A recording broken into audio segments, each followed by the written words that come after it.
Hello, everyone. Welcome. Good morning, afternoon, or evening. We will begin in another minute or two. In the meantime, you can all navigate to the language channel that you'd like to use today. For those who would like to participate in English, please click on the globe icon labeled Interpretation that you see at the bottom of your screen and select English from the list. And if you don't see an interpretation icon, then try selecting the More button with 3 dots. And then you might find the word interpretation appearing then, and then you can click interpretation and then English.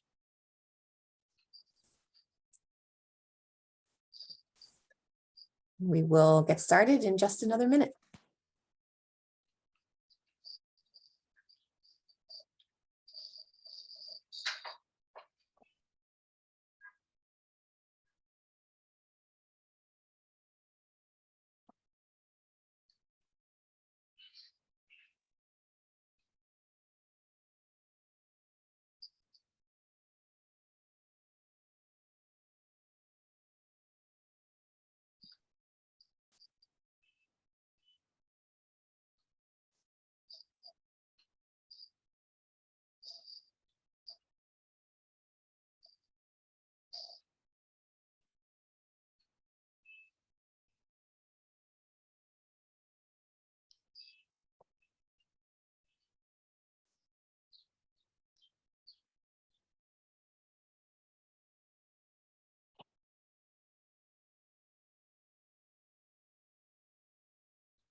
Only not here.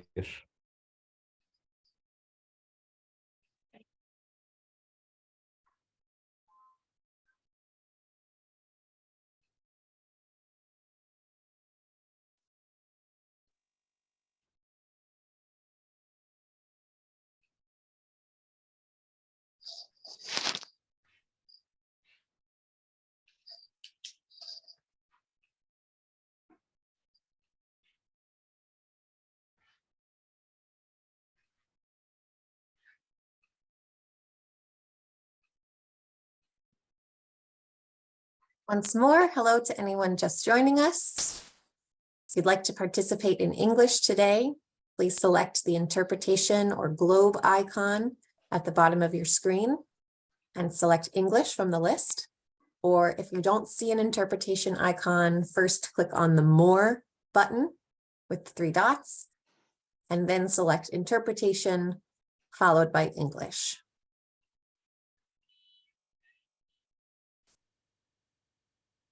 With that, hopefully everyone has made their way to the correct channel.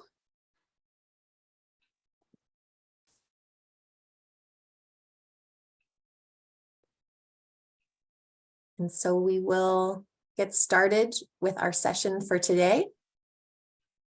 Once again, for anyone who may be joining us for the first time in this group, my name is Teresa Blumenstein, and I am the Global Coordinator for the Justice Coalition of Religious, which is a family of 22 NGOs who are collaborating to represent the mission and vision and global wisdom of Catholic religious congregations of sisters, brothers, priests, and their partners from around the world, and working to represent all of that wisdom and experience and insight in the conversations that happen at the United Nations.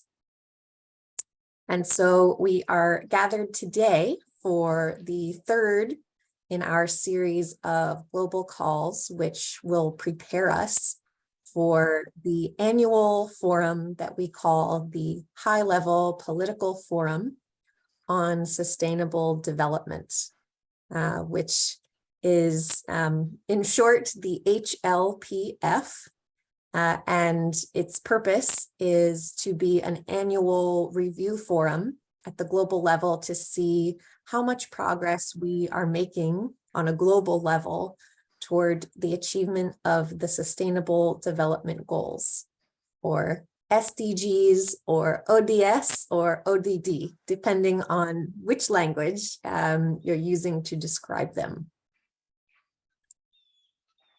And so, as usual, in our time together today, we will begin with a brief prayer.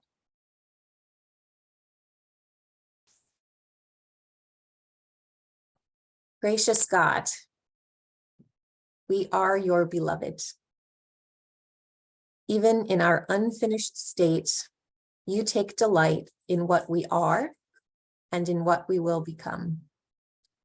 Help us to claim for our own your gentle leadership in our lives. Help us to know you are always hoping for more for us and from us, for our nations and from our nations, for our planet and from our planet. Give us the strength and peace of heart to be filled with your power. Give us the courage to use that power to establish justice. Give us faith in resurrection so that we may be patient and persistent in our journey toward your reign.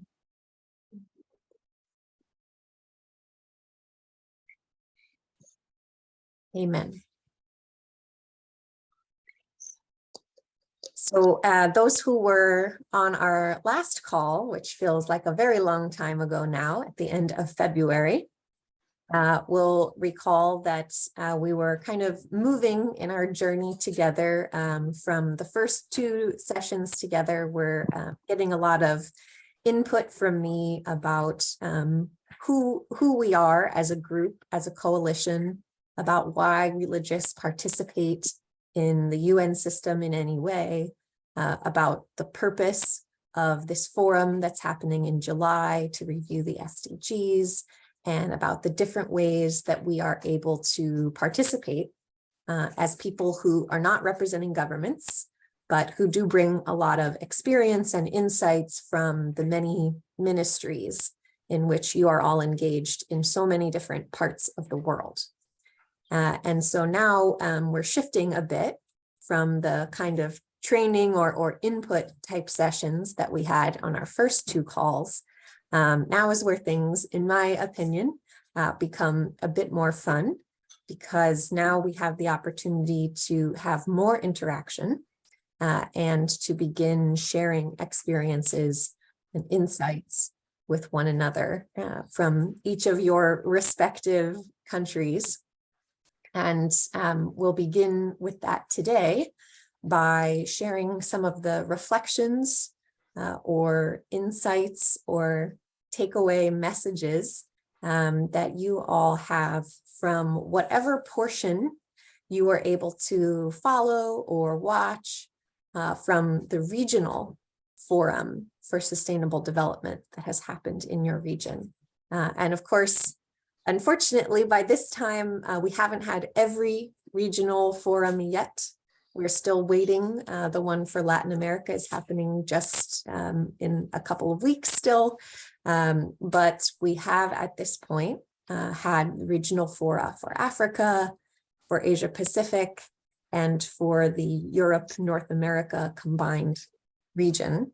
And so hopefully you were able to either follow some piece of one of those live or to watch some of the recordings afterward, or perhaps to explore some documents that came out of any of those. And so today we will have a little bit of time to share our reactions, our responses to the experience of those fora. And of course, we'll continue talking about other ways that we can prepare to participate actively in the forum in July. So with all of that, just as a quick reminder, what I just mentioned about sharing reflections about regional fora, and a reminder that as we look ahead to July, we'll be focusing on how we can bring our personal expertise and experience in a few of the thematic priority areas that will be the focus of this year's forum, which will be goal number 6 in the Sustainable Development Goals on water and sanitation, goal number 7 on accessible, affordable, clean energy, goal number 9 on innovation, infrastructure, and industry, goal number 11 on sustainable cities and communities, and goal number 17 on the partnerships that can make all of this possible.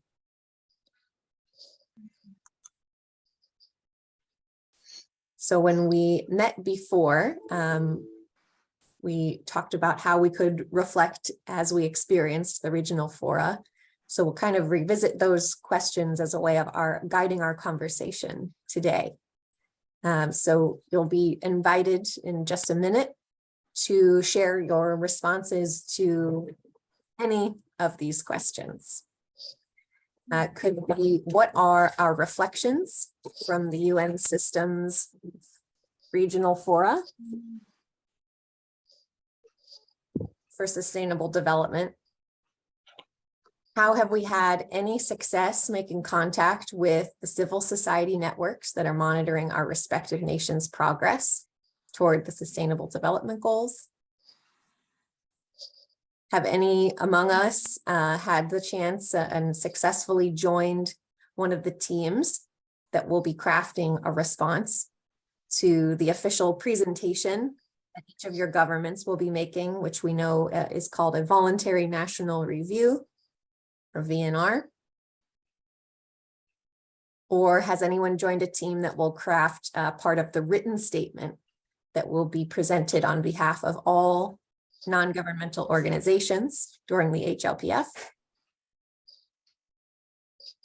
And then thinking ahead more on which of the priority goals that I just mentioned, the ones on water, on energy, on industry and infrastructure, on sustainable cities or partnerships, on which of these does each of us feel called to focus and to speak about when we gather during the forum itself in July for the series of conversations that we would call the JCoR SDG Lab. And as a way of preparing for what we might like to share at that time during those series of conversations, we can begin thinking about what specific projects and ministries each of us is involved in already that contribute in some way to these priority goals that are being reviewed this year.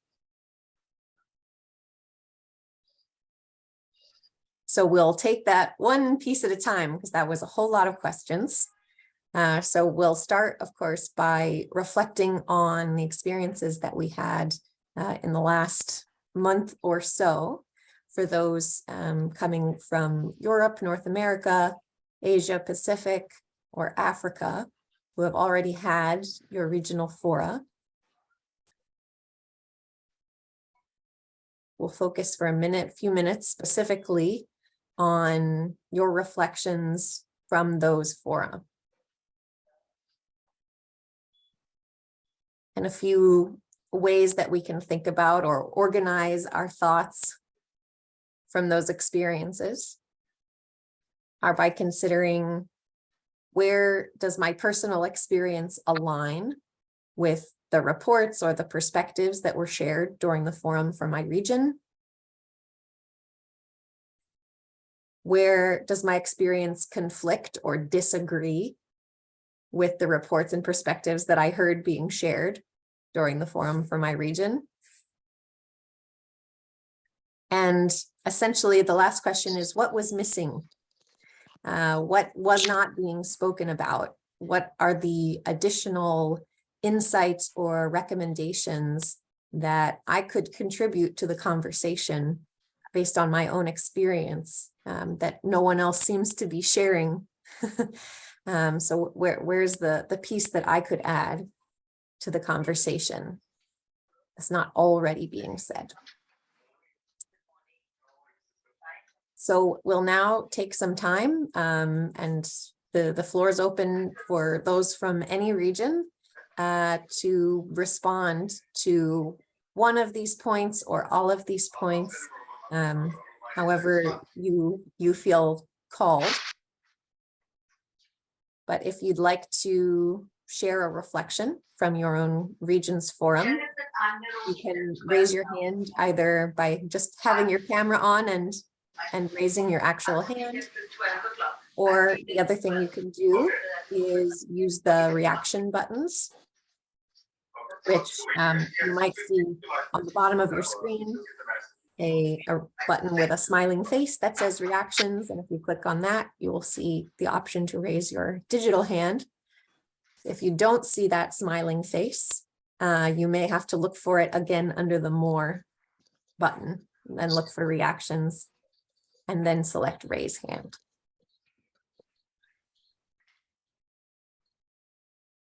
So with that, I'm going to stop sharing my screen just so I can see everyone in the room who may wish to have a chance to speak.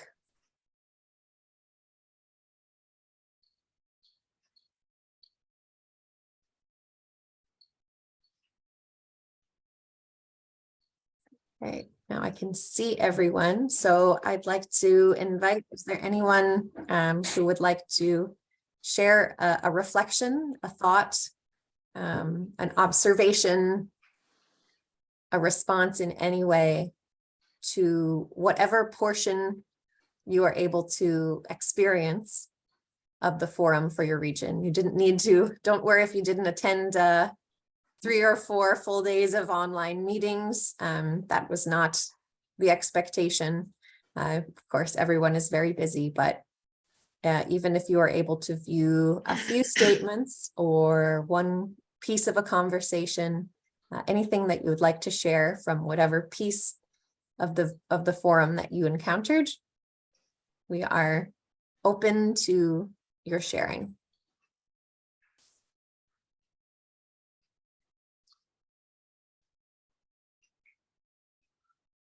Okay, and in case anyone is wondering, you don't have to turn on your camera. If you want to speak, you can speak with the camera off. That's no problem.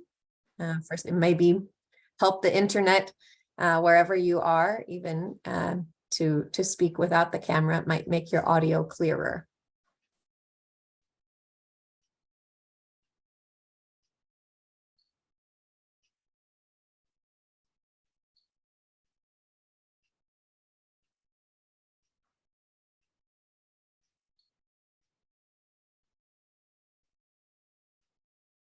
Okay, yes, Farka. Please go ahead. Oh, good morning. So I will break the ice here. I'm calling from Toronto, joining from Toronto, and I'm with the Congregation of the Sisters of St. Joseph of Toronto. I participated in the Europe North America Forum, which was 2 weeks ago. I participated online, and it was a very awkward time, Canadian time, because it started 4 a.m. I survived the 4 days, but some of the workshops are blurs for me because it was too early. Anyway, this aside, I can share a few observations, and then maybe after other people share theirs, I will share more. One of the main observations for me was around data.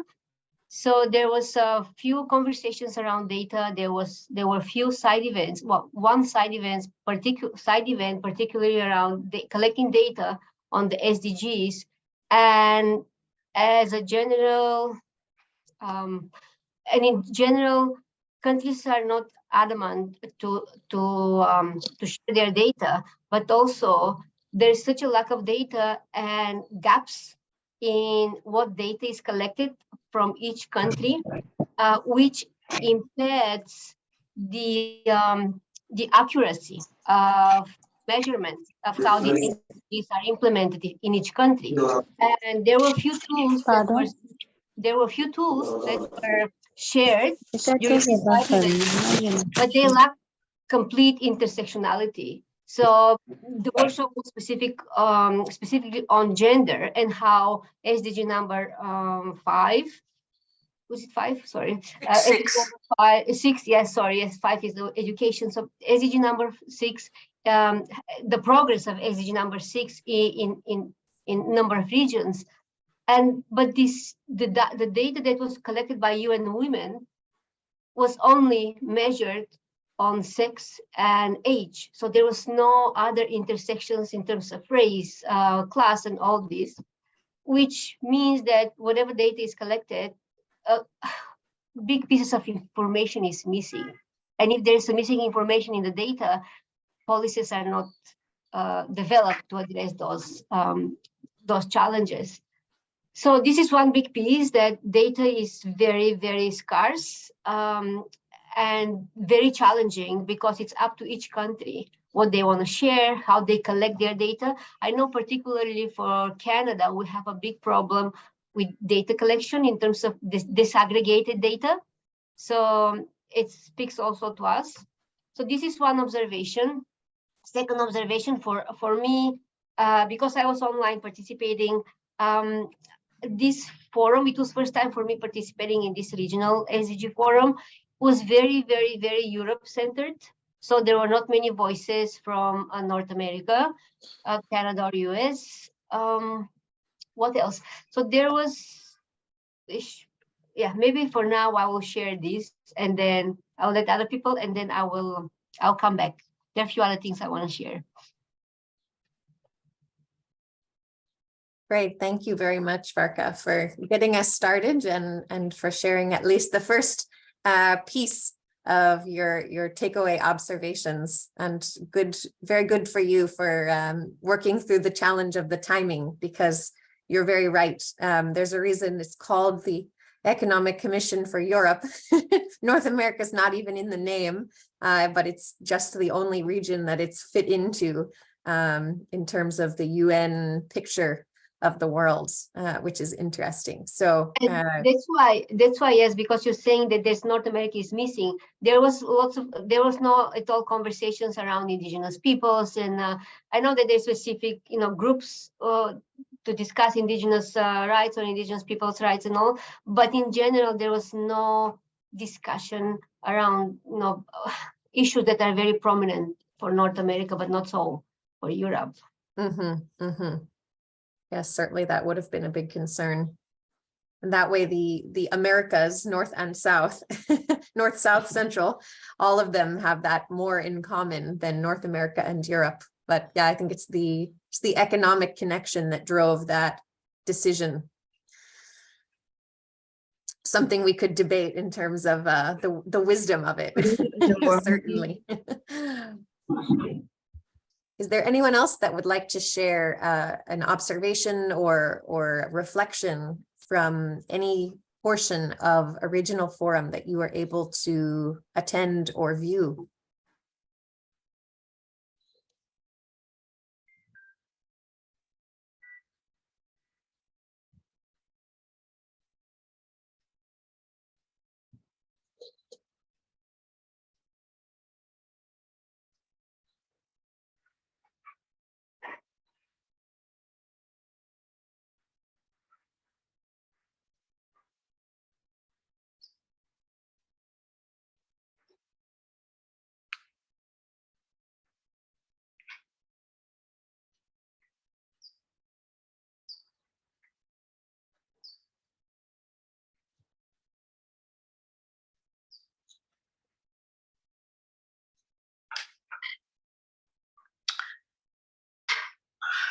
Yes, Paul.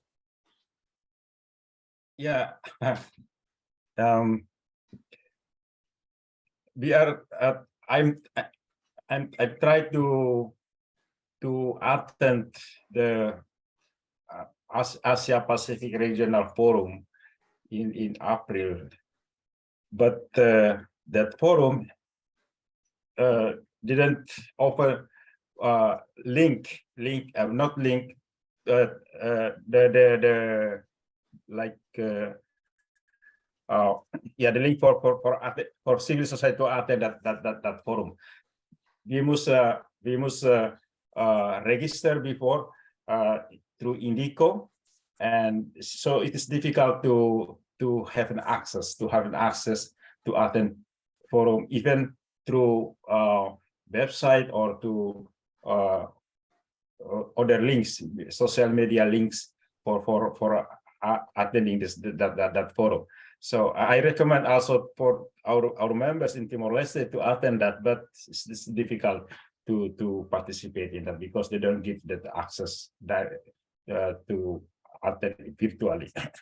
Yeah, some members, our members also participate in these meetings, but they have no problem with the internet connection, so they cannot share something their experience, their preparation for VNR Timor-Leste. They are prepared right now in terms of working with the UN agency in Timor-Leste and the government of Timor-Leste.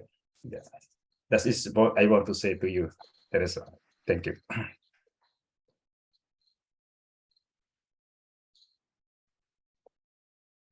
Thanks, Paul. And I think there was one of them I remember. I think I tried also as a test. I tried to register for that forum as well. And I think I only got the confirmation maybe after the forum happened.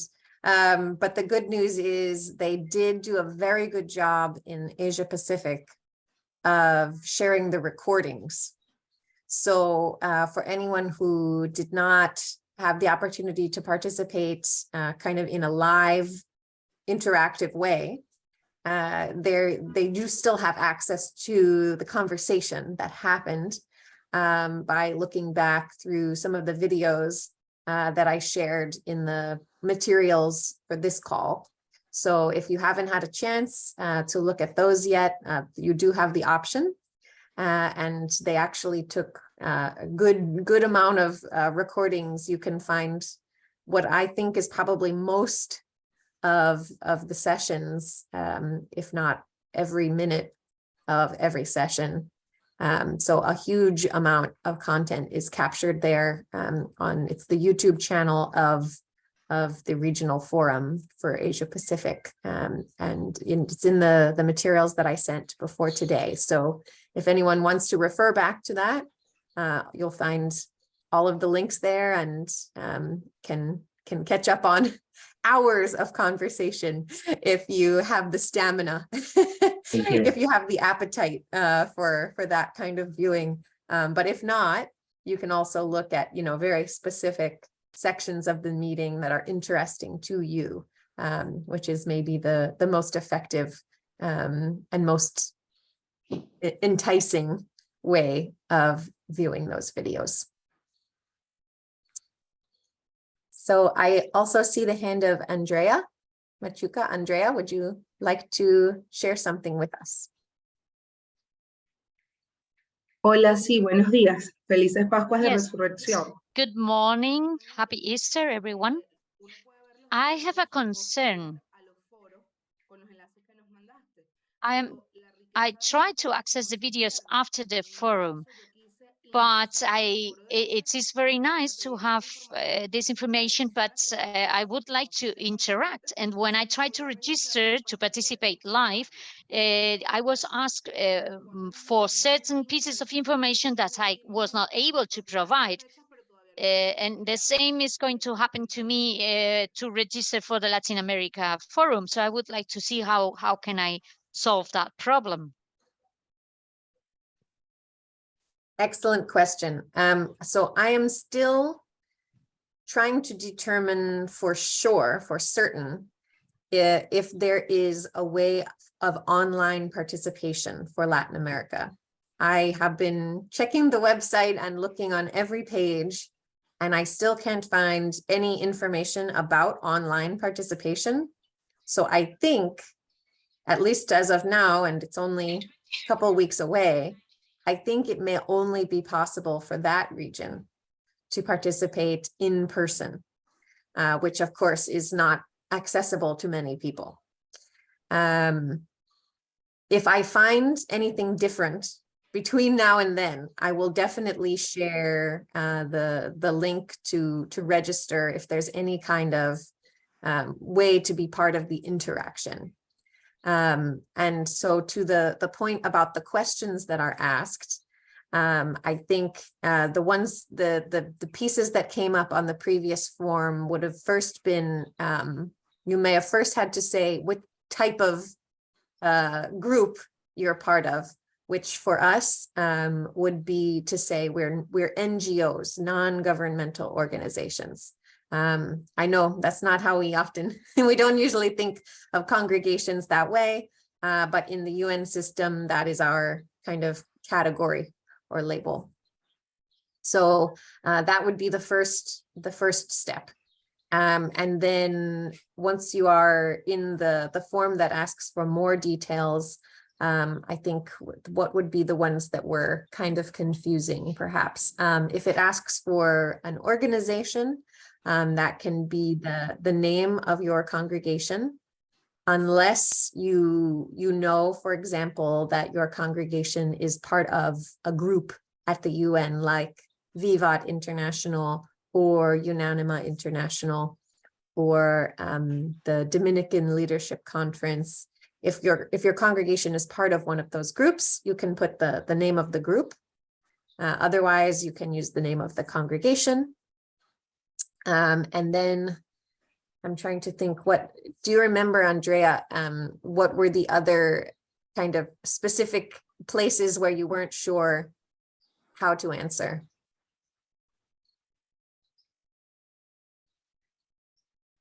Sí, era el tema de la organización. Preguntaba también Yes, por it was the organization, also the location where I was located, and I didn't know how to answer because I don't know if it referred to my present location, my participation from which corner of the world, or where my NGO or organization is located.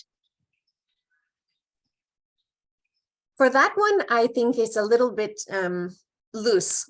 So it depends. I would say answer in the way that's most relevant to the event. So if you are in a location that's more relevant to the event, put your location. If your organization's headquarters or some other, office of your congregation is more in a better location for the event, then pick that one. Those are essentially, they want to get a sense of your personal connection, or the reason that you're interested in this forum. So you're kind of offering, well, this is my closest point of connection when you share your location. So I think you can make the decision for yourself, depending on what you think is most appropriate. Gracias. Thank you. And now I see the hand of Winifred Doherty. Winifred, go ahead. Thank you very much, Teresa, and good morning, good afternoon to everybody. I didn't try to register for any of the forum, but what I was trying to do was follow what was happening in Africa, and not through any live intervention, but trying to see what was coming out in the reporting. And while the website for HLPF does have links for the regional reports, they're not updated yet or not loaded. So that's that. But looking at the African newsletter that came out, it seemed to be very strong.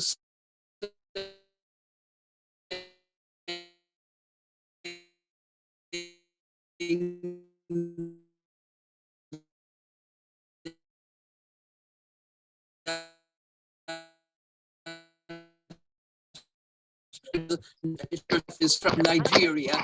So this big focus on African-led solutions. There was also issues raised around the debt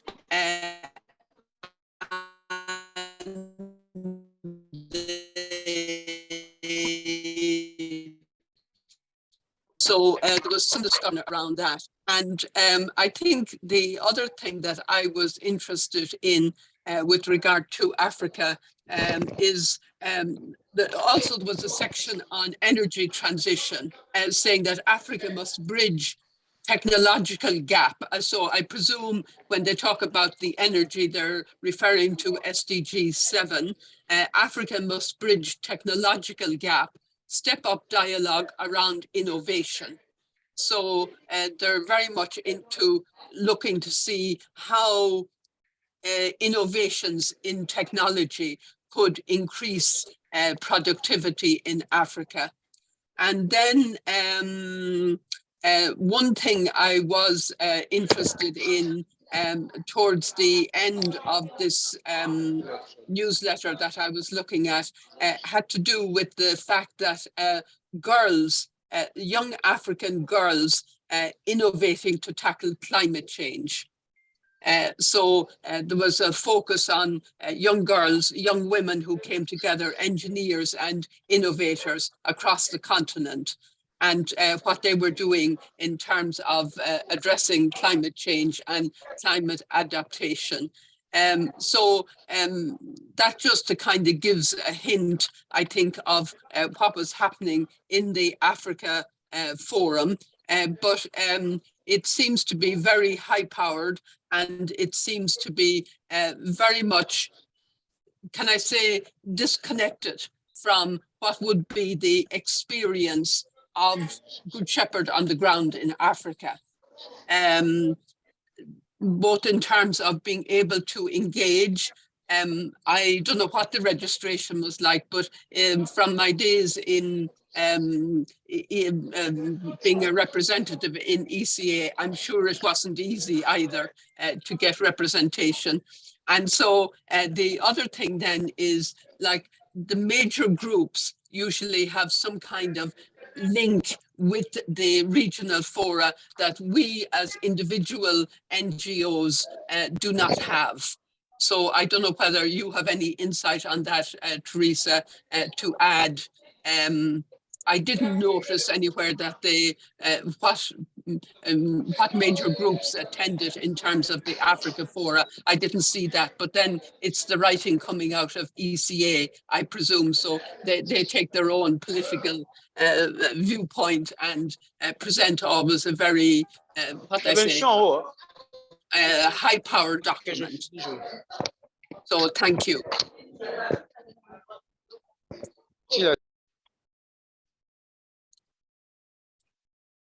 Yes, and Winifred, you know, in my experience, I did attend the Africa Regional Forum actually a few years ago. I was there in person.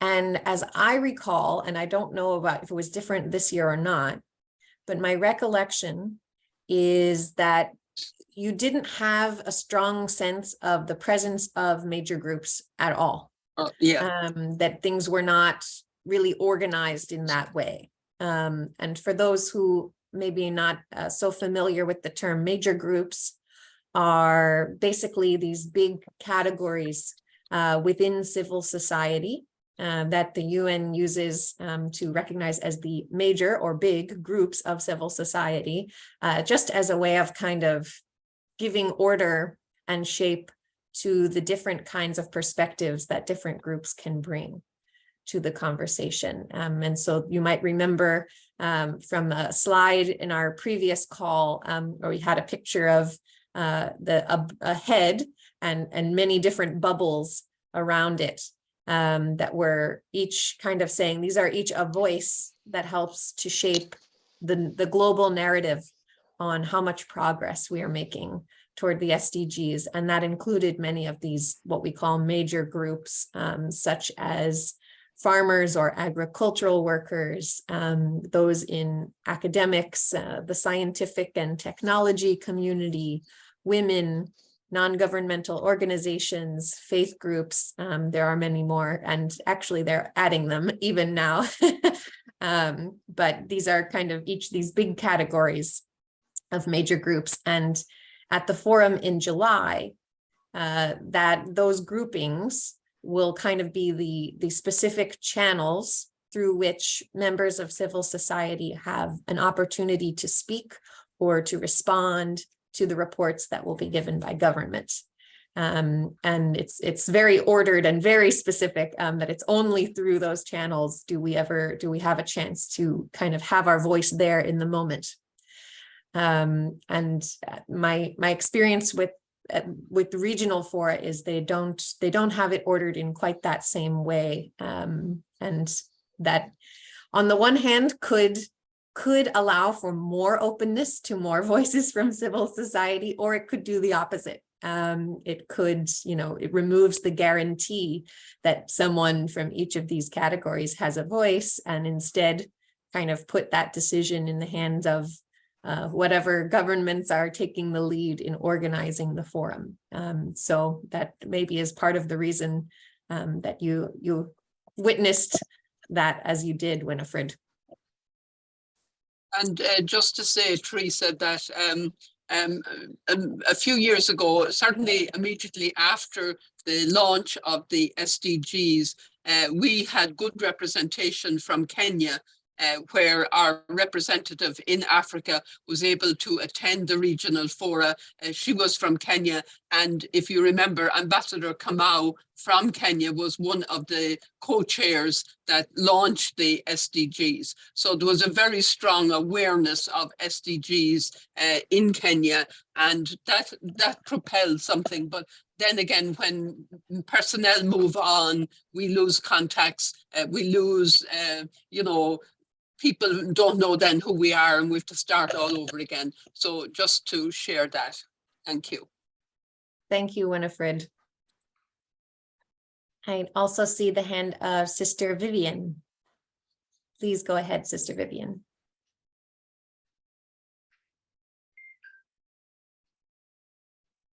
Good afternoon. It's afternoon here in Zambia. What Sister Winfred has said, there's much true in it, but what I'll just say something about my experience on 17 SDG goals.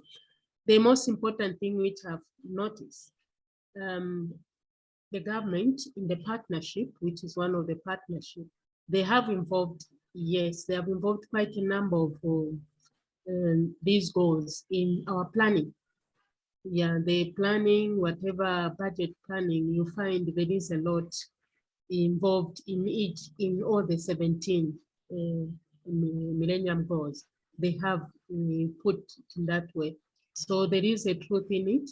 And then at the same time, like this time I was on leave, I haven't yet even resumed work, but there's something which the Caritas came, the NGO, to try to make sure we have a program in 6 dioceses here in Zambia, so that we try to see most people who are affected by the flood, so that at least we give them clean water, we give them good food, and in the coming season, we are able to make sure they are able to plant and to plant more trees, at least to improve on our climate change.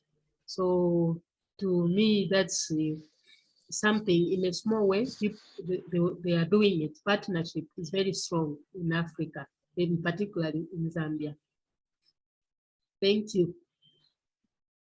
Thank you. And Sister Vivian, I would like to ask you a follow-up question, if I may. Yes. Which is, do you feel that there was enough conversation or focus being given to environmental concerns as a whole in the forum as you were able to experience it? I'm thinking of course of, that we've just in your general region, we just experienced one of the biggest and most damaging tropical storms Yes. or typhoons or cyclones, depending on which Cyclone, yes. region Yes, we the use different cyclone. words. So I should say quite a number of, in the diocese, quite a number of bishops recognize the affected areas, and those who are not affected, we were kind of asked to contribute something towards to help our friends who were really affected. For Lenten season, in certain places, they had to donate money to give to our neighbor place where affected, the Malawans. So I think that part, that is in the church, but in the government partnership, they also did something to help in that area. And then preparation for disaster, it was done, and it is still, they are still doing it. Yeah. That is my experience, my observation, but I've never attended NFOLA. thank you very much. And I want to point out for everyone, especially those who are in Africa or who are in some way focusing on Africa, that Winifred has shared the link to the document that she was referring to in her sharing. You can find that link from the Africa Regional Forum. That's now in the chat box. So if anyone would like to follow up on that kind of report that came out of that forum to get a written sense of kind of the priorities and what was discussed, please open that link. And I'll also share it afterward in case anyone doesn't get the chance to open it right now.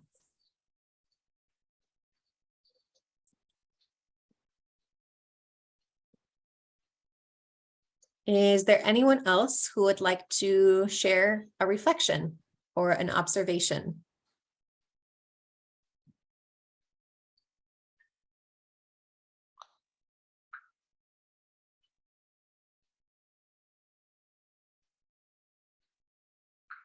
Yes, Violetta, please. So I am from Poland, and in Poland we so much concentrated for migrants and refugees from Ukraine, but you know about that. But I would like to share with you a little bit different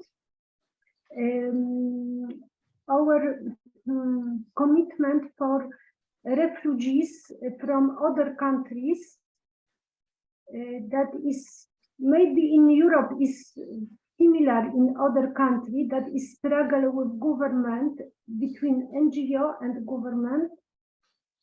We have still, even is war in Ukraine, we have still plenty of refugees on the border, Polish-Belarus border, and even people died. So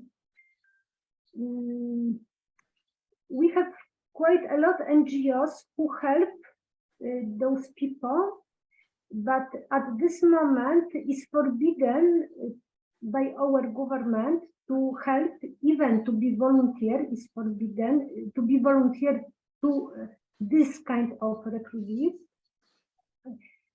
So what they do, they go to the forest where are refugees, and they put on the tree box packed with food. Okay. Anyway, because there are quite a lot of people from different countries, from, for example, Ethiopia was there who died from Ethiopia. So I would like to speak about that, but that is tell you that it's not good to come to Poland as a refugee without visa. Because you could have really trouble with that. That I use this platform to say that, because people don't know. They go because they have horrible situation, war or other disasters in their country. But Poland welcomes so much Ukrainian, but refugees from Syria, Africa, without visa, especially, they say no. Our government don't like, and also is influenced by war, kind of political war between Belarus, because it's kind of opinion that Belarus especially bring these refugees on our border. I'm not sure it's true, but that is influenced by so much politics in this time. Okay, of course now we concentrate much more for Ukrainian and and help them, and it's very complex help and it's very good, but those people also need help and sometimes die. That is our trouble. And even we wrote petition to our government as a Christian. Okay, then thank you very much.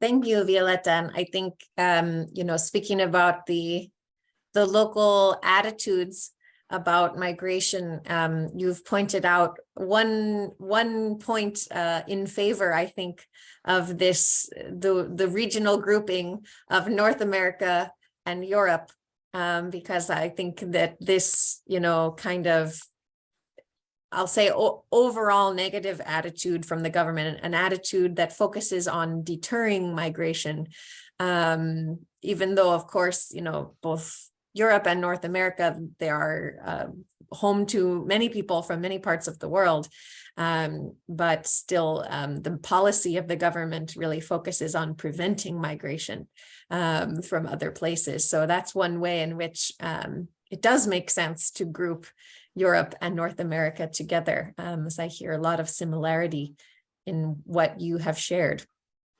And I'm thinking ahead, listening to your focus on migration, specifically from a place of working with ministries of receiving refugees or receiving migrants and helping them to have a decent life in a new place. That perhaps you will want to focus on SDG number 11 during this forum, which is the one to do with sustainable cities, which of course includes things like housing and accommodations and inclusion, and building healthy communities. And that could certainly be, something that's needed in a place where perhaps many refugees or migrants have arrived, and there's a need for new accommodation, new ways of thinking, new policy to allow for them to flourish in that new place and to contribute what they have to share. And sometimes our cities are not, we don't organize in a way that allows for that contribution. So that may be a good place for your focus, if you wish, when we proceed toward the forum in July. But thank you for your sharing. Thank you. And I see the hand of David Muzama. David, please go ahead.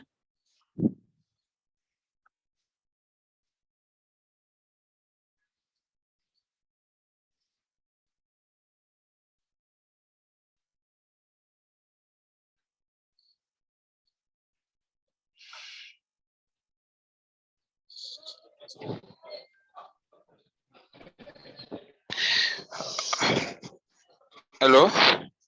Est-ce que vous Yes. m'écoutez? Yes. Hello, can you hear me? Yes, we hear you.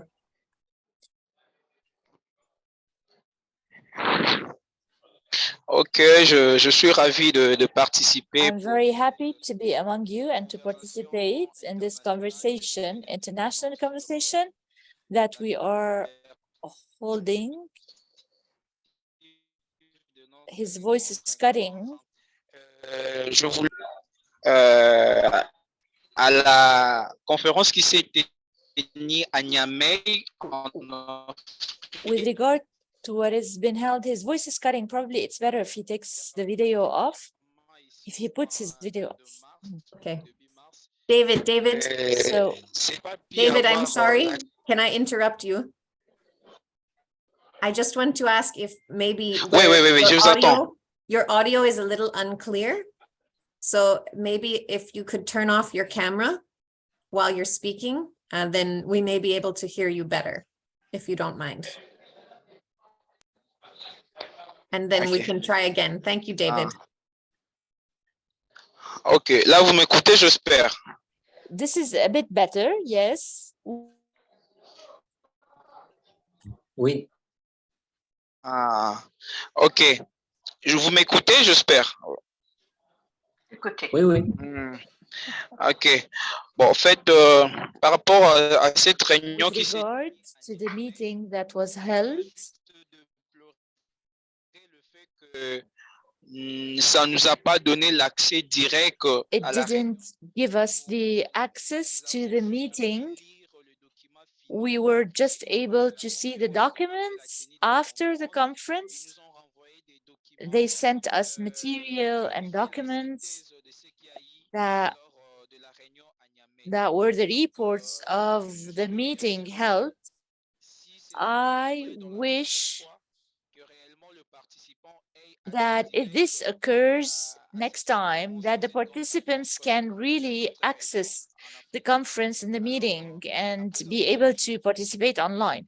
So after reading the documents, yes, we hear you.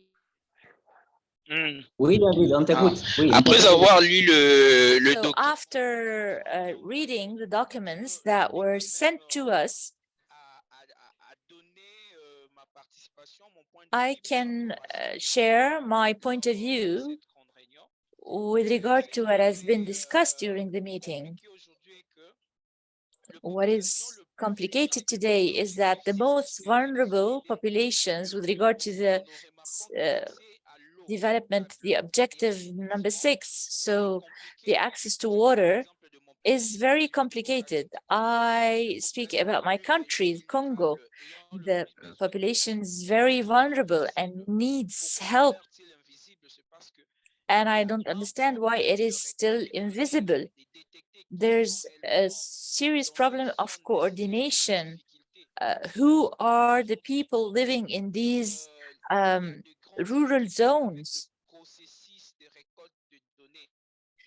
We have a problem collecting data. I would say that in my country, there are a lot of people suffering from lack of water. There are complete neighborhoods in the 21st century that continues to take water from rivers, and they are subject to different diseases due to this. How can we solve this? What can we do to solve this?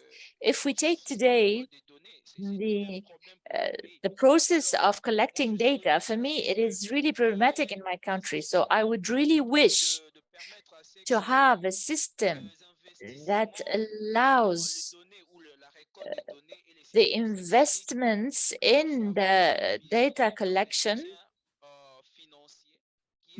so these investments would be higher, that there would be a financial aid support that can lead us to collect adequate and accurate data about people who are in vulnerable situations as this, in order to help in the realization and the development of the objectives.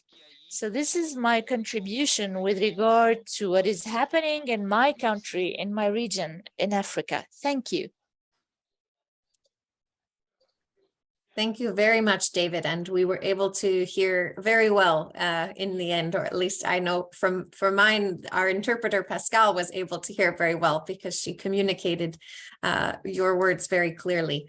So I think you bring up a very excellent point about data collection. And in a sense, that is part of why we participate in these conversations as civil society, because we are holders of at least qualitative, meaning like stories, like what you have shared. We are holders of so much data that the government does not have, and unfortunately is not investing in gathering, not enough anyway. And so by joining the conversation ourselves, we're able to bring some of that missing story to their attention, and hopefully, exactly, I think you are exactly correct when you say, you know, it should not, in the perfect society, it wouldn't be left for congregations or NGOs to kind of fill in the missing pieces of the story, but the government itself would be making proper investment to gather all that information as in a systematic way. So it wouldn't be, you know, kind of everyone else trying to fill in the gaps, but that the whole story would be gathered constantly until a problem is solved. And even then, to make sure it remains solved, we would need to continue gathering information. So I think you make an excellent point, and I think this will be an important concern to raise as we continue towards the global forum in July to continue talking about for water, and I'm sure for other issues as well, the need for greater investment in data collection so that we can understand the depth of need, especially in rural communities, in the most marginalized places that are often forgotten and not included in the data. Thank you very much, David. And now I also see the hand of Franco Torres. And Franco, let me know if you'd like me, I can bring your report onto the screen. Okay, I'll do that now.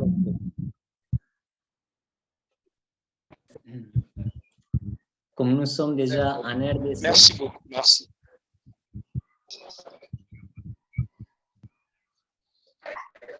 On continue donc les points que David vient de mentionner. So I'm going to continue with the points that David mentioned with regard to the Congo.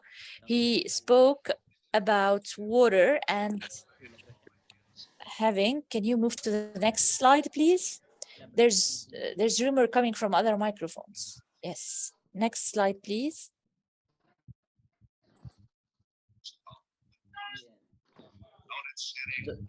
David vient de mentionner le manque. So David just mentioned the lack of accessibility to clean water, the drinking water, statistics of the information. So we see that most of the population, particularly in rural areas, do not have access to drinking water. It is mostly a problem of distribution, not only of production. And the report of 2020 did not mention this. Manque de considération de l'aspect de la distribution d'eau dans l'accès à l'eau potable. So we can move to the problem. Next slide, please. Yes, sanitation, yes. So always in rural areas, there are programs. There's the program, the WASH program, and the national program for villages and schools. Even if the program was mentioned in the report in 2020, we can note two things with regard to the the percentage of villages where the program is implemented. It's very low, 12.8%, of the villages and 3.4 of the schools. So most of them did not benefit from the program.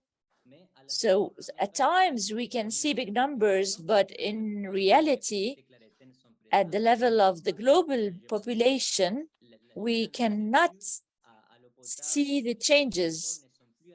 For instance, with regard to the areas covered by the program. So, for instance, a school where the kids can have drinking water, this means that, what does it mean? So with regard to the evaluation and the assessment of the quality of the results of this project, what does it mean to have drinking water? Is it from tap? Is it from another system? Next slide, please. Next slide, please.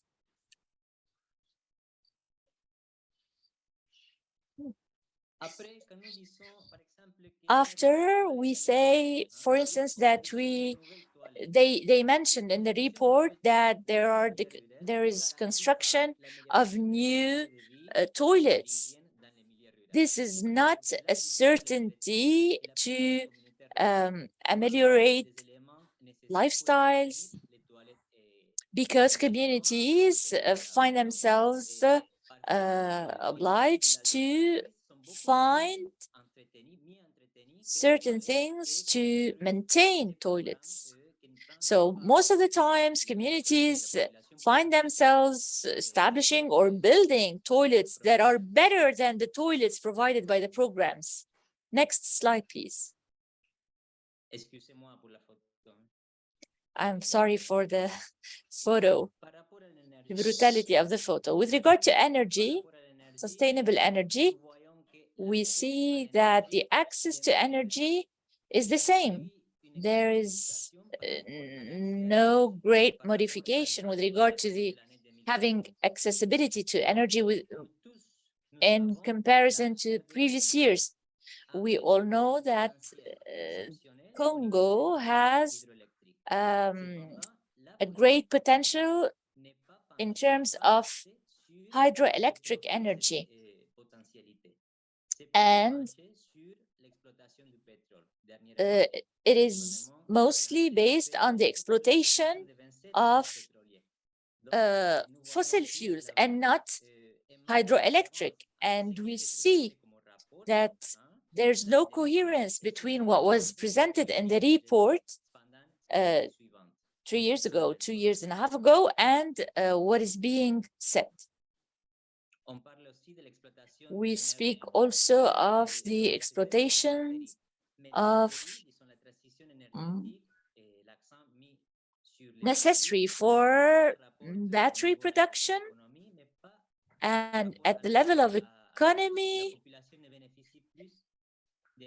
population prefers or has a greater benefit accessing energy and not battery production. So this is another aspect to talk about. Can we move to the next slide?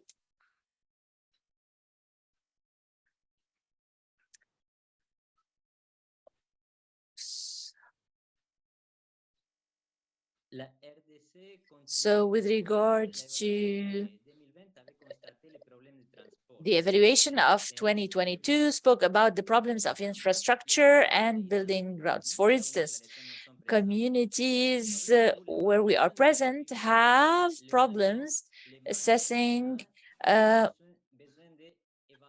they have problem transporting products like corn and other things, and this is impossible due to the lack of infrastructure. There are no roads, so less than 10% of the roads are not accessible most time of the year. So if we foresee 2063, the infrastructures will be in place in order to have the integration and the accelerated development for Africa and the transformation. So this was not mentioned in the report, And this was not promoted as a public policy since 2020 up to today. So we know that the infrastructures, transportation, continue to constitute a very severe problem.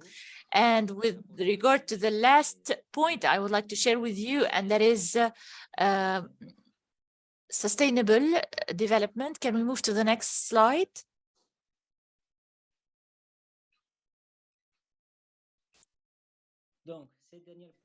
So I would like to talk about an event that took place during the raining season, and that is the landslides. And this took place due to the lack of infrastructures. As I just said, the roads were cut, the services were not provided, because in terms of geographical expansion, a lot of people live in places that are not essentially convenient, and they shouldn't be living there due to the possibility of landslides, and also due of this damages, material damages. And these aspects are not taken into consideration while while writing the reports. So I think that's this is what I wanted to share with you so far. Thank you.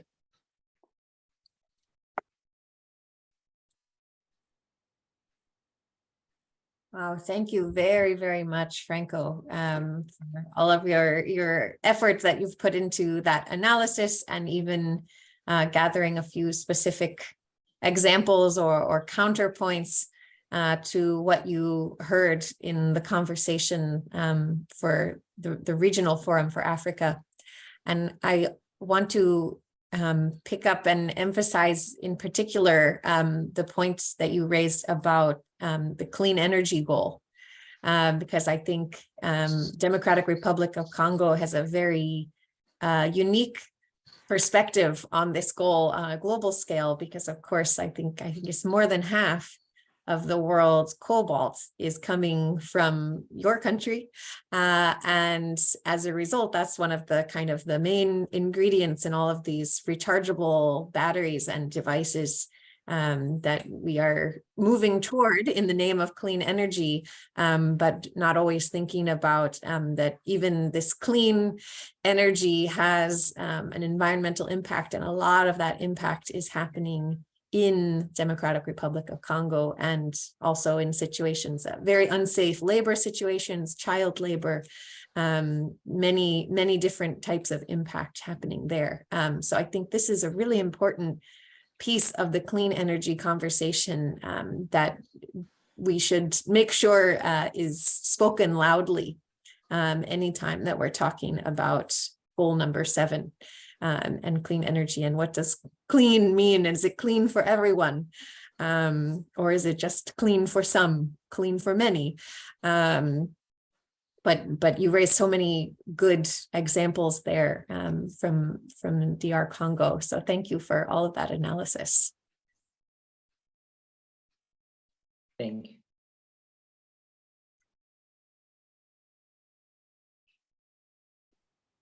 Is there anyone? I see the hand of Sister Vivian again. Sister Vivian, did you want to add something? I just wanted to appreciate there is on partnership again on the Edward Rice International, which they are offering the course on the foundation and advocacy, foundation of human rights and advocacy. We started on 5th April and it will go on until we have 4 more sessions to go. And it is very, very good, and to educate more, and especially on all the issues which I've heard, how we can go about to advocate, so that we work in collaboration with the government to improve the lives of our people. Thank you. Thank you, Sister Vivian. And I also see the hand of Justine. Justine, would you like to share?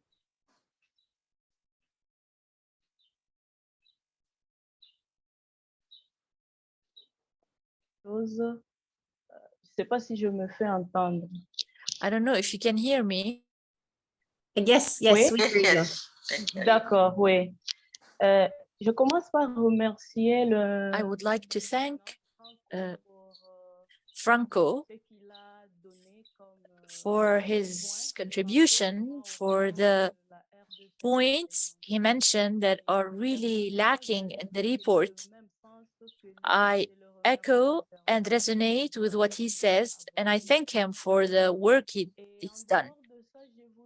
Besides this, I would like also to share my doubts and concerns because I really wish to participate in this meeting on behalf of my country, but I was unable to access, and I followed the procedure. I sent messages, but I was unable to enter in contact with the organizers.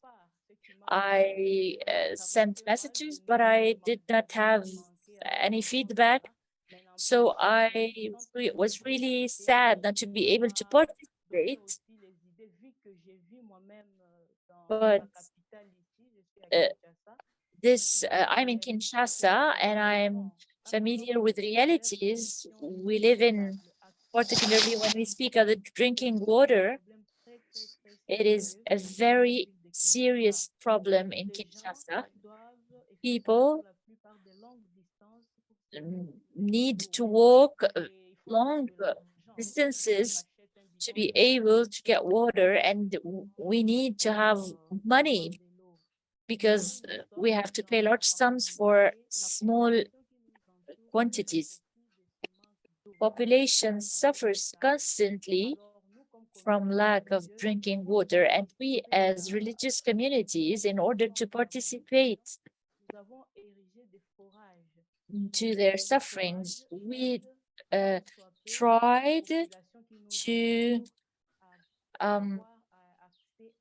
drill some wells in order to help them, and it does, because a lot of people suffers.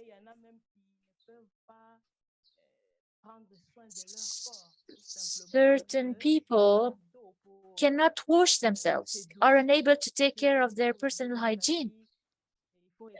So this helps a lot, and in numerous families, people are unable to have necessary water to wash their clothes as well.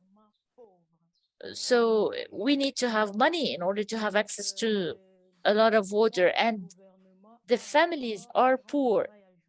Our government has a major role to play in this. It is still really unacceptable that the population of Congo still suffer in this 21st century. This is what I wanted to highlight with regard to this. Life is too expensive. Population suffers a lot because we also need infrastructures, roads. We need rural zones to be connected to urban zones. In order to move from one region to another, we need a lot of time. So probably if there were roads that can link more provinces, access to life would be better. Certain people can stay 2 or 3 days without any kind of food. Maybe if we were more connected, this can become better. If I can say without exaggerating, life is really unbearable. We have a lot of people who come knock our door as a congregation to ask for food, for water. Maybe today we can give a cup of rice, tomorrow something else. but in our country, life is really unbearable economically. Thank you. Thank you, Justine. And you remind us again of, yes, the responsibility for livability, to ensure people have access to what they need, that ultimately goes to government. And so while we can make efforts to help here and there, our efforts are not sustainable. We cannot sustain that forever. And so the only sustainable way is for that responsibility to be taken on as it primarily should be by the governments. And so that's why we need to continue reminding and encouraging them to take all that responsibility on their shoulders. Thank you for your sharing, Justine. And I'm sorry about your difficulty also in joining the meeting live. I do hope you're able to get at least the recordings that I shared. I hope, I know it's not as good, it's not the same, but at least to be aware of all that was said, and then to use that to help us prepare what we would like to communicate going forward in future meetings. We can use that as a starting place.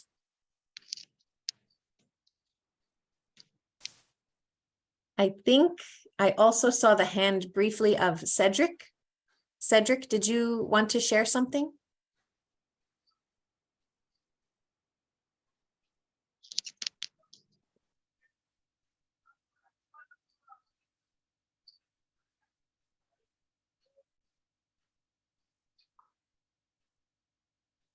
Cedric Tente? Yes. Yes. Good evening to all and happy Easter. Happy Easter to you. I'm very interested to participate in these meetings.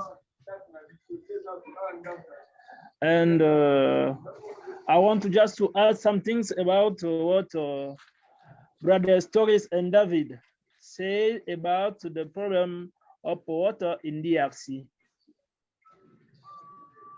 in Kinshasa. We've got a big problem about water. Even in our communities, there are problems of water.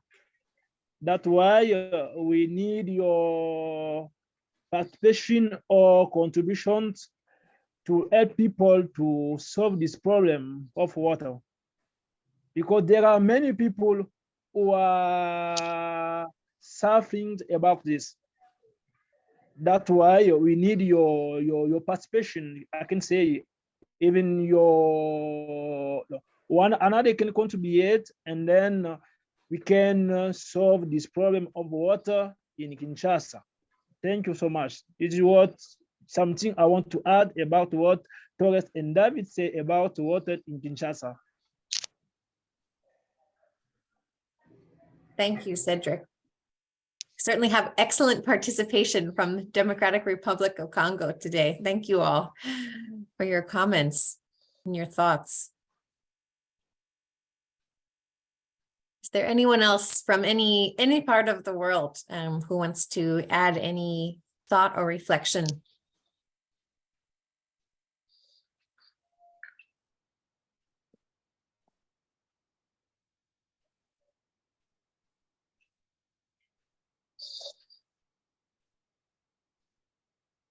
Varka, is there anything you had cut yourself off before in the interest of giving others the opportunity, but did you want to add anything? People added so many things. Maybe the only thing, the only thing I wanted to add for the North America and Europe forum was that there were 3 or 4 roundtables during the forum on the SDGs that are on the discussion this time around, and those roundtables were very participatory. I didn't expect that. Usually the UN, how the UN meetings and gatherings are very restricted in terms of time and participating, and especially from NGO perspective. Those roundtables were very participatory and very and people from online and from the floor were having the possibility to ask questions and to have comments, which was very good. I want to go to the point that one of the participants here raised from Poland and the refugee crisis and all this, and how Ukrainian refugees are given priority to other refugees. I was surprised that in a region like Europe now that is plagued by refugee crisis all over, not only Ukrainian crisis, but others, there was not much conversation around SDGs and participation of migrants in the SDG implementation, or as you said, Teresa, constructing the cities in a way to accommodate migrants, refugees and other migrants. So there was not very much conversation around this, which I was surprised. And also from the civil society, there was not much representation because there was a civil society event before the official UN event the day before. And so during the civil society forum, there was again not much representation of migrant voices, which is a concern for me. Because it was not open only for UN NGOs, it was open for, the forum was open for any NGO that wanted to participate. So, and finally, one last point that surprised me was in one of the side events, there was a university, I think in from Netherlands, that they've written a report around, now because we are halfway of the SDG implementation, to the agenda to the 2030, and so they've written an extensive report around the SDGs implementation and how the SDGs are impacting the political agenda of the governments, which is, so they're big kind of, from all the report, the summary, they said that the SDGs, they don't have much impact on the political agenda of governments around the world. And even in some governments, in some countries, the SDGs had a negative impact on, like they had a regressive impact on the political agenda, which for me was very surprising. And people who are interested in this report, it's an extensive report. I will share the link there. I haven't gone through the report because it's like 300 pages, but it was surprising. And there are very few countries around the world that are taking the SDGs as their policy priority in a way. So Netherlands was one example of how on local level, local governments are using the SDG framework to adopt policies. And so for Netherlands, for example, by 2040, Netherlands will be completely, will have completely circular economy by 2040. So it was interesting to hear this. And this will be my contribution for today. And I will share the link for this report if people are interested to read it.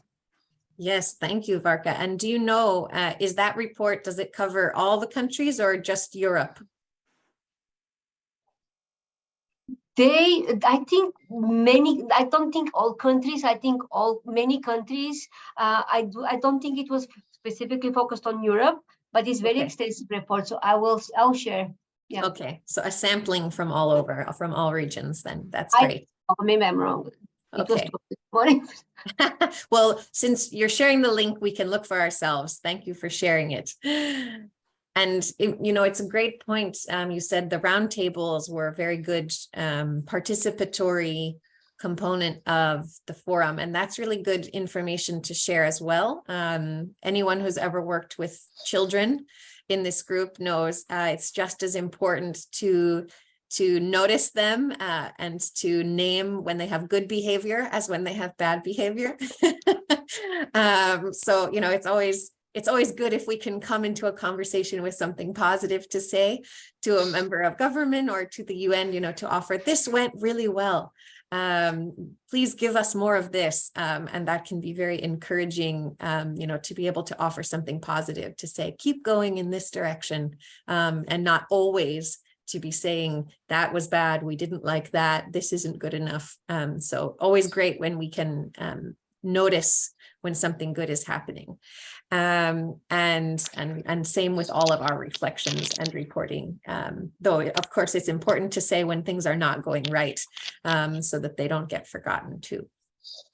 And I also appreciate this report. I think the overall insight of, calling governments to account to say, you committed to this agenda. What does this commitment mean to you? If it's not being reflected in your policy, now we've had 8 years almost that we've been working toward these goals. So where are the goals in your policy in order to make them real?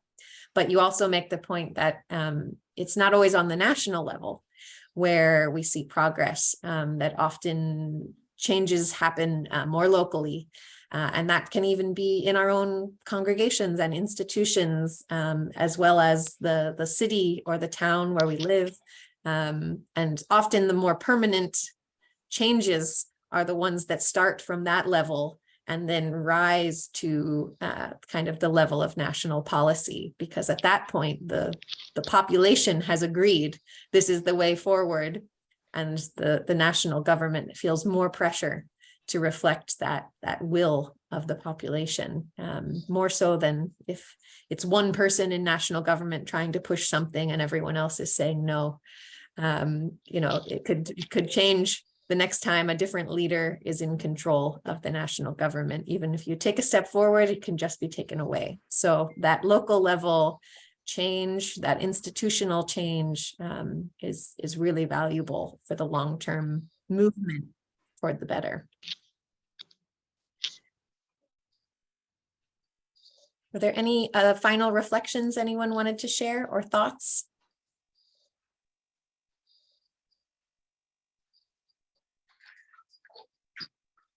Okay, then I will bring up once again just a few other areas in which we wanted to discuss and plan today.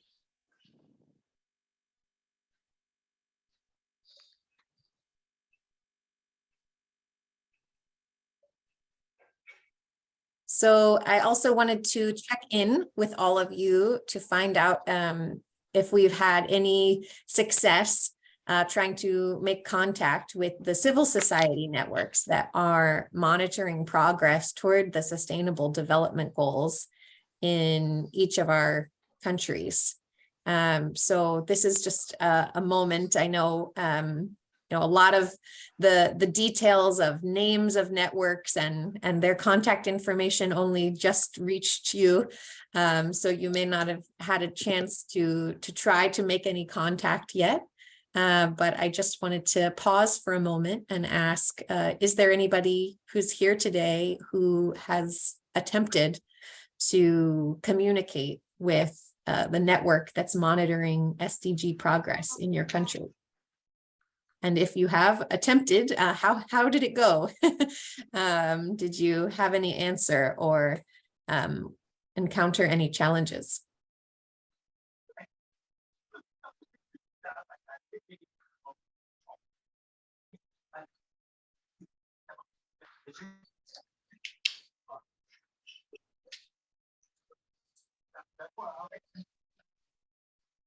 Let's see, I'm not seeing any hands.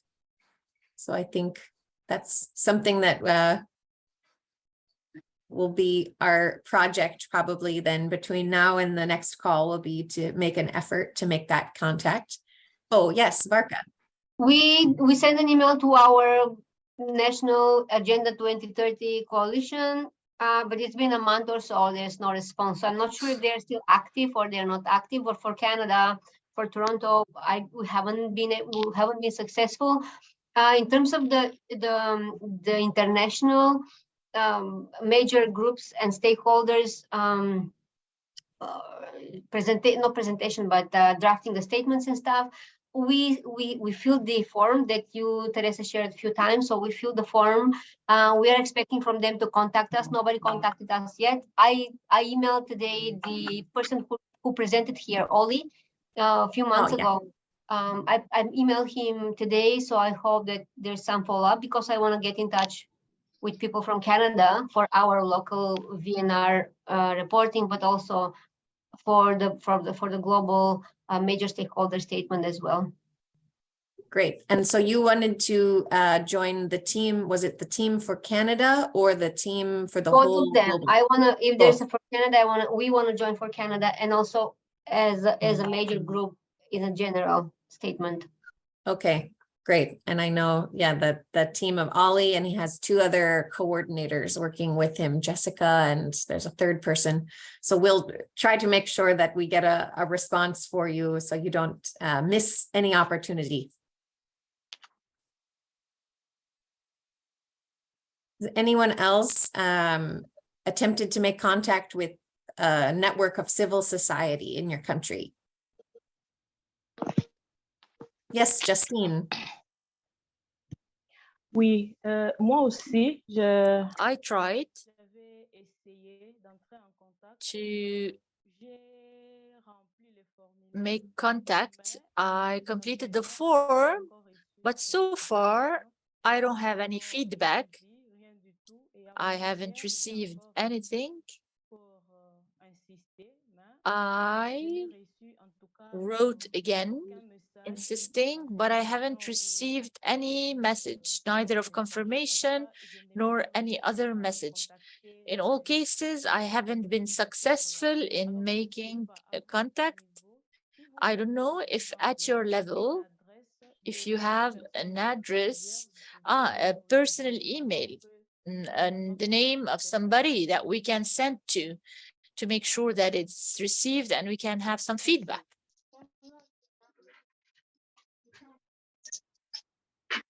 Yes, I do. I can share the addresses of Ollie and Jessica and the third person whose name is not coming to my mind right now, but I will look them up and share them in the chat box before I close this meeting.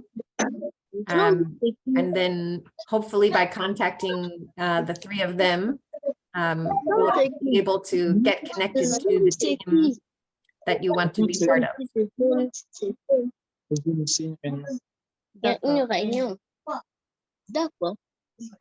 Perry, did you want to add something? No, okay. Anyone else? And yeah, we're kind of answering also this. So there's also the question of, so these are, you'll recognize these slides I shared with you last week. So this is kind of our directory of national networks of civil society organizations who are monitoring SDG progress in each of the countries where we are coming from as a group. So just to say, all of this was shared with you last week, and I will share it again. And each of these has links either to like a website or a Facebook page. In some cases, there's an email contact to help you get connected to the network or multiple networks from your country, because in some countries there are several networks that are involved in monitoring progress toward the SDGs. So I will share all of these again. It's quite the collection, which is why it took me so long. It was a bit of research. So sorry you did not receive them earlier, but now we have at least a complete collection. And for those who've not already made some contact with the network, what I would suggest in reaching out to them is that you just begin by introducing yourself, whatever congregation you are part of or working with, and something to describe your ministry, the area in which you work. And then, and specifically where you serve geographically. And then to ask them a couple important questions. First, if they're preparing a report of their own to submit to this year's forum in July that will respond in some way to the government's report. We want to know if they are doing that this year. And if they are, then to ask how you can be part of that initiative. Is there a way that you can submit your ideas or help with drafting in some way? Whatever might be possible, whatever kind of information or contribution they're looking for, just to understand how you could possibly help.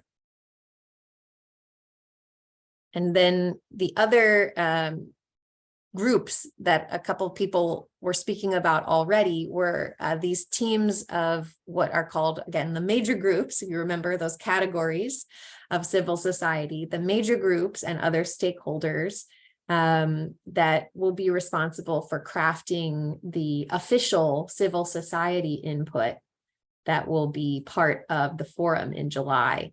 And so each of these groups of civil society has a chance to contribute to one big written statement, which they call the position paper, that will be submitted to the forum, and that will speak about all of the priority goals for this year: the water and sanitation, the clean energy, the infrastructure and industry, the sustainable cities, and partnership. So there will be sections in their position paper dedicated to all of those themes. And then the other piece of their work and their contribution is that they're organizing teams country by country that will be able to respond directly to the report made by each government during the forum in July. And so they will have the opportunity, country by country, to ask questions or present small, very short comments in response to the government's report. So the link that was mentioned is shared here again, which is to join the team if you want to respond to your government for your country and ask a question and contribute to that piece of the forum. Then you can join the team for your country. The other option is the overall position paper that speaks on the themes. You can also join one of that team to draft part of that paper. I will emphasize this is about kind of the final moment at which you can join either of these teams as they're really being finalized now. The position paper itself is being written during this month, and its first draft will be completed, I believe, at the very end of April. So this is really the moment. There won't be any opportunity after this month to join, certainly to join the team that's drafting the paper. And with slightly less urgency, though I still would say, please do it as soon as you possibly can, is the invitation to join a team for your country that will respond to your own government's report at this year's forum.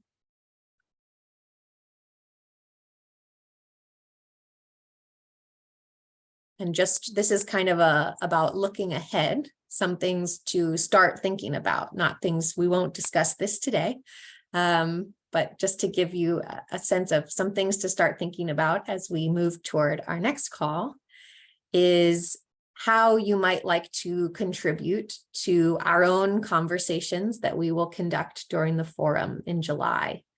And these will be kind of, we're calling the whole collection of discussions is called the SDG Lab. And we'll have one session that's dedicated to each of this year's priority goals: water and sanitation, clean energy, innovation infrastructure, sustainable cities, and partnerships. And so on your end, you are each invited and encouraged to contribute to one of these sessions, or more than one if you wish. And share something of the insights or the analysis that you've begun sharing today. And so as we move forward, a question for you to consider is, which of these priority SDGs would you feel particularly called to speak about during the lab in July? And what specific projects or ministries are you involved in that are contributing to that goal, to that theme? because those are some of the most useful kind of input that we can offer as civil society when communicating to government in a forum like this, is not only the critique about what is not happening or what is not sufficient in our countries, but also to say, here are some projects that we are already doing, some good practices that we are already undertaking that are contributing, are helping to make progress toward these goals. And we'd like to share them with you and teach you about them and maybe encourage you to consider how practice like this could be offered to more people across the country, to be given more resources so that more people can enjoy clean water and sanitation, clean energy, etc. So just two key questions for you to think about going forward.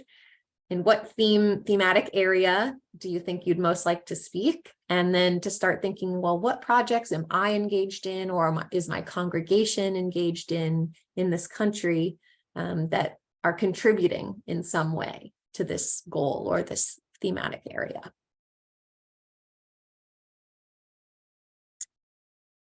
So that brings us back to the quick recap. Is between now and our next call on May 22nd.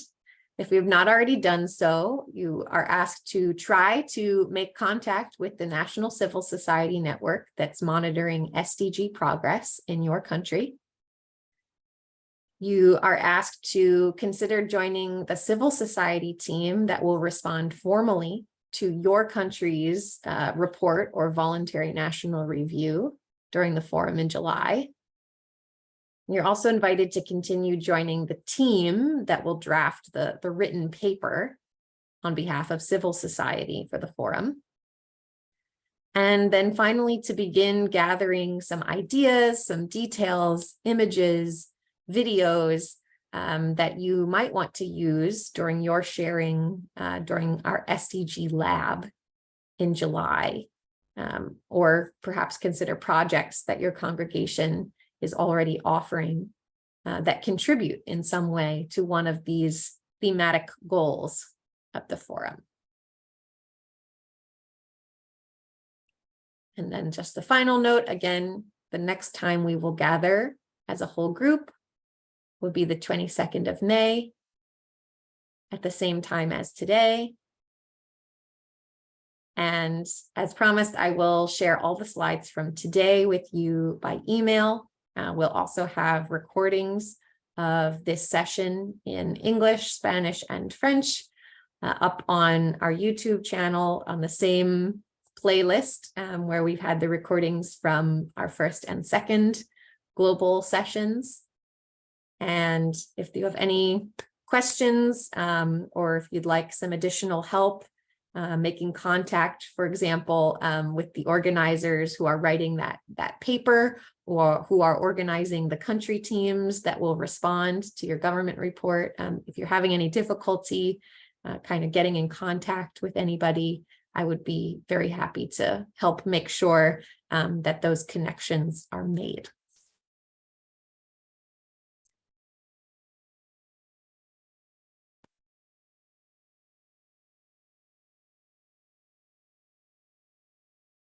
Are there any questions or concerns that anybody wants to raise about all of that, all of the remaining tasks and invitations and projects that are available to us?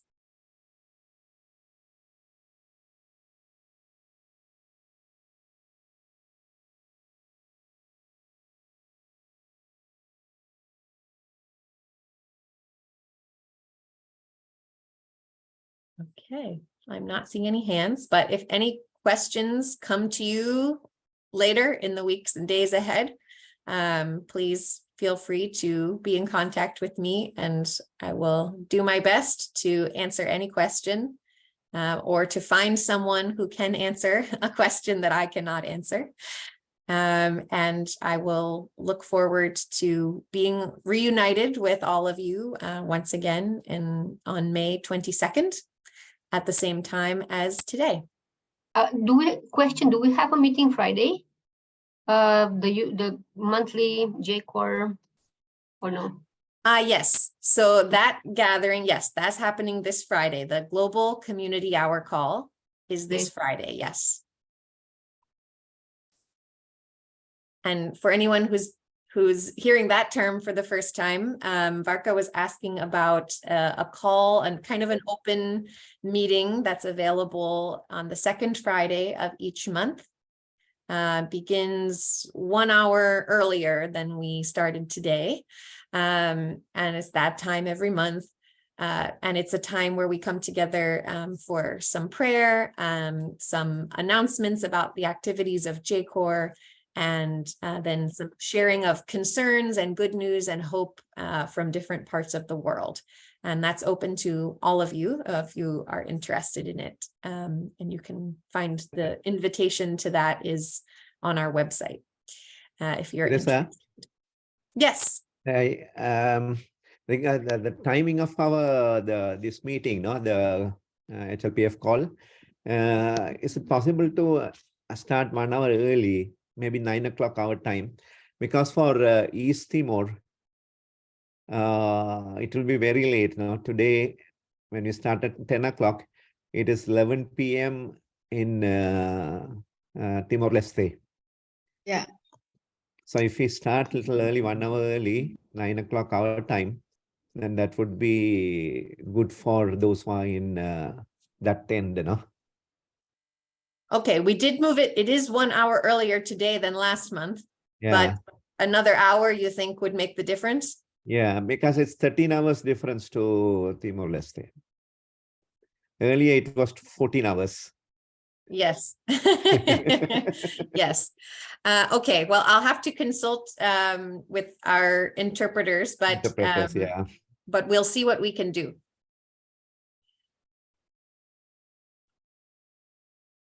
Anyone else, any questions before we sign off?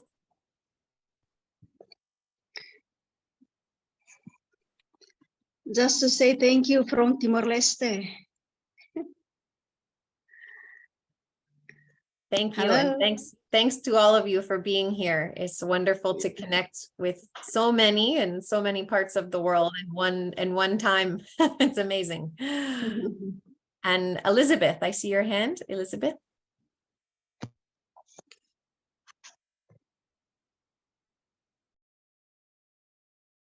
Oui, bonsoir.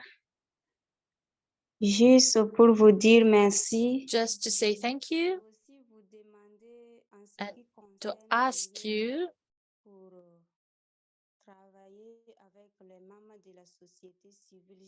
about the link, the contact. Yeah, so I completed the form and tried to enter in contact with the civil society, but I didn't receive any feedback. Thank you so much. Okay, so I know there are now a few people who have attempted to make some contact and haven't gotten response. So I will try to liaise with the organizers for those, the paper writing team and the government response team, and try to follow up and make sure that everyone is included in the activities that you want to participate in. Thank you for all the initiative that you're taking to try to get involved, and I'll help as much as I can.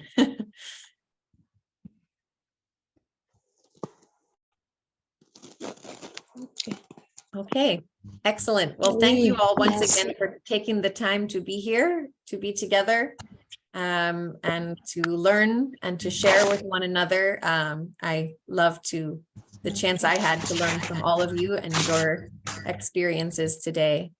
So thank you for having the courage to share and to share your thoughts and your disappointments in some cases.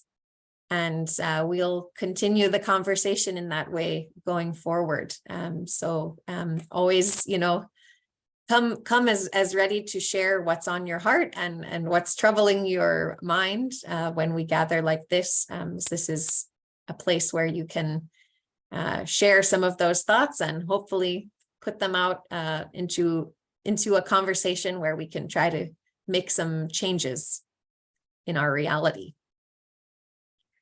So for now, I wish you all the best, a very happy Easter season to all of you. And I will be emailing you soon and look forward to seeing you again on May 22nd. Goodbye, everyone. Bye, thank you. Bye. Doris, Franco. And big thanks to Pascal and Anna for our interpretation. As always, excellent. Thank you. Bye.